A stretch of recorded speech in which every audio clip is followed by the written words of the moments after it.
Certains disent que l'enfer et le paradis sont déjà sur terre, que nos joies et nos souffrances ici-bas suffisent à représenter ce qui nous attend après la mort. Mais cette vision est-elle correcte d'un point de vue islamique? L'islam enseigne que l'enfer, Jahannam, et le paradis, Jannah, sont des lieux bien réels, préparés pour ceux qui suivront ou rejetteront la voie d'Allah. Quant à ceux qui croient et accomplissent les bonnes œuvres, ils auront pour résidence les jardins du paradis. Coran 18, 107. Ceux qui ont mécru auront pour demeure le feu de l'enfer. On ne les achèvera pas pour qu'ils meurent, et on ne leur allégera rien de son châtiment. Coran 35, 36. Ces versets sont clairs, l'enfer et le paradis sont des lieux distincts de ce monde, réservés pour l'au-delà. Si l'enfer et le paradis étaient sur terre, pourquoi mourir? Si tout se jouait ici, pourquoi l'homme meurt-il? La mort est un passage obligé vers une autre existence.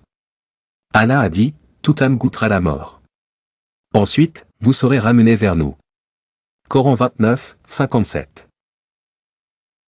Si cette vie était la seule réalité, alors la mort n'aurait aucun sens. Ou, Allah a décrété un jour du jugement où chacun recevra sa rétribution en fonction de ses actes.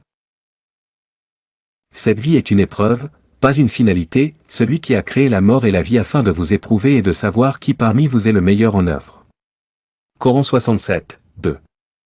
Allah a placé ici-bas des moments de bonheur et de souffrance pour tester notre foi. Ceux qui réussissent l'épreuve de la vie auront une récompense éternelle, tandis que ceux qui s'en écartent subiront une punition juste. L'injustice sur terre prouve qu'un autre monde est nécessaire. Si l'enfer et le paradis étaient déjà ici, comment expliquer que certains criminels vivent constamment tandis que des innocents souffrent toute leur vie? La justice divine exige un autre monde où chacun recevra son dû. Pensiez-vous que nous vous avions créé sans mais et que vous ne seriez pas ramenés vers nous? Coran 23, 115. Le jour du jugement viendra pour rétablir l'équilibre parfait qu'aucun système terrestre ne peut garantir.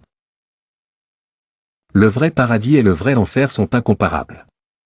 Certaines personnes vivent dans l'opulence et pensent être au paradis, tandis que d'autres souffrent et voient leur situation comme un enfer. Mais même le plus heureux des hommes ici-bas n'a aucune idée des délices du véritable paradis. Le prophète a dit, Allah dira au dernier homme à entrer au paradis, désires-tu que je te donne autant que ce que possédait le plus grand roi de la terre? Il répondra, oui. Alors Allah lui dira, tu auras cela, et 10 fois plus. De même, une seule seconde en enfer effacera tous les plaisirs de cette vie. Le plus comblé des hommes sur terre sera plongé une seule fois en enfer. Puis Allah